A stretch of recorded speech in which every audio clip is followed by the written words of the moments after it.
Today is February 14th, 2021. Happy Valentine's Day, everyone.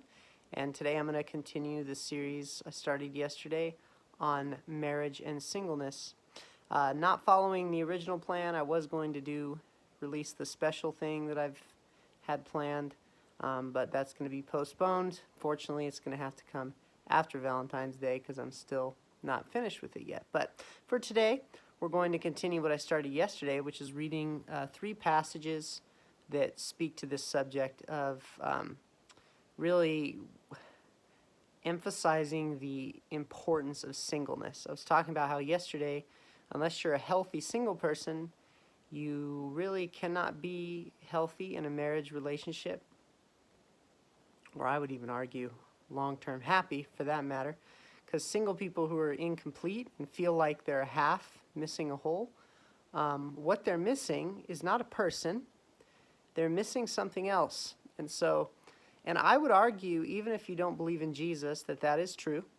And so, I know, so just if you're, if you feel like you're missing a someone, and you're looking for another person to complete you, you probably need to be seeking a something to complete you.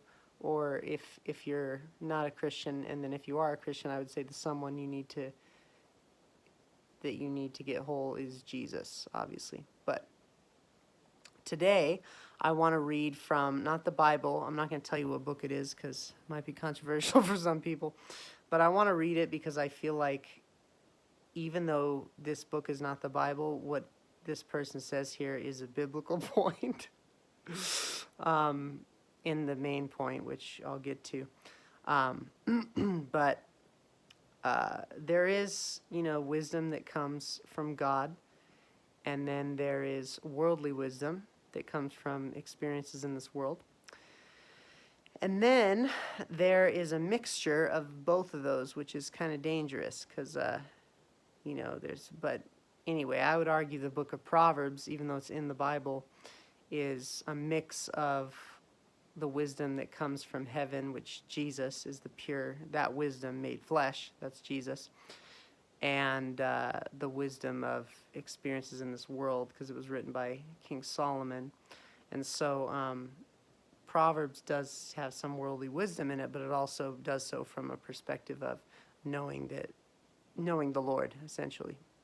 So, with that in mind, I think there's great wisdom in this passage I'm about to read to you. I know it's kind of controversial, but essentially, what this person is going to say is that there is no such thing as soulmates. There is no such thing. And not only that, there's no such thing as the one, having a special one tailored just for you.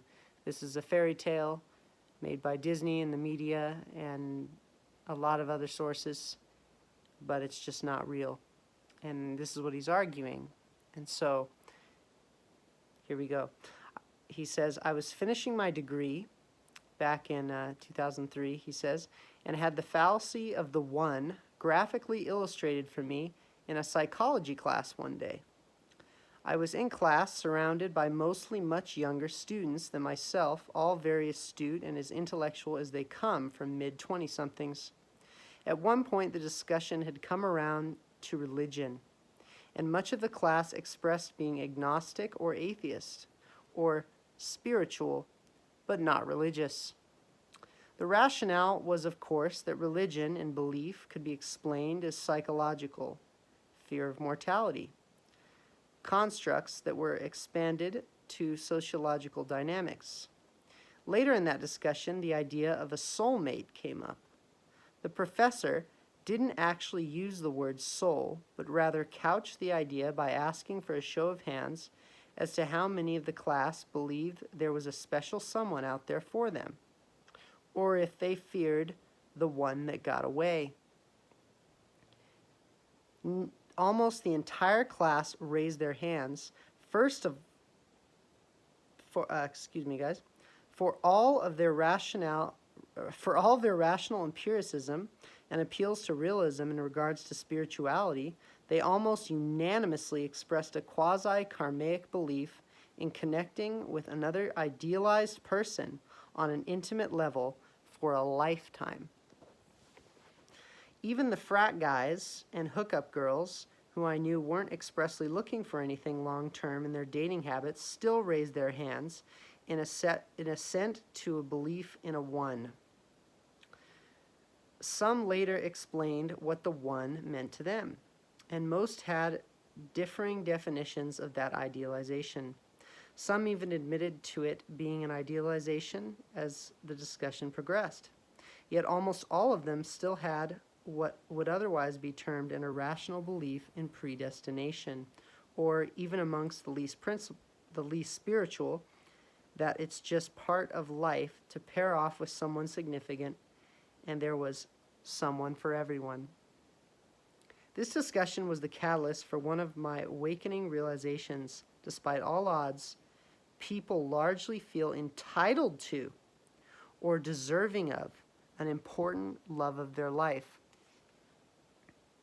Statistically and pragmatically, this is ridiculous, but there it is. The feminized Disneyfication of this core concept has been romanticized and commercialized to the point of it becoming a religion, even for the expressly non-religious. The Shakespearean longing for the one, the search for another soul mate who is destined to be our match, has been systematically distorted beyond all reason. And, as I'll elaborate later, men will take their own lives in the delusion of having lost their soulmate. And so he continues there with a lot of good points. But the main point, I know that was kind of a long passage, is that in our world today, whether you believe in God or not, this soulmate one idea is so holy and sacred and embedded even in our subconscious that it negatively affects people.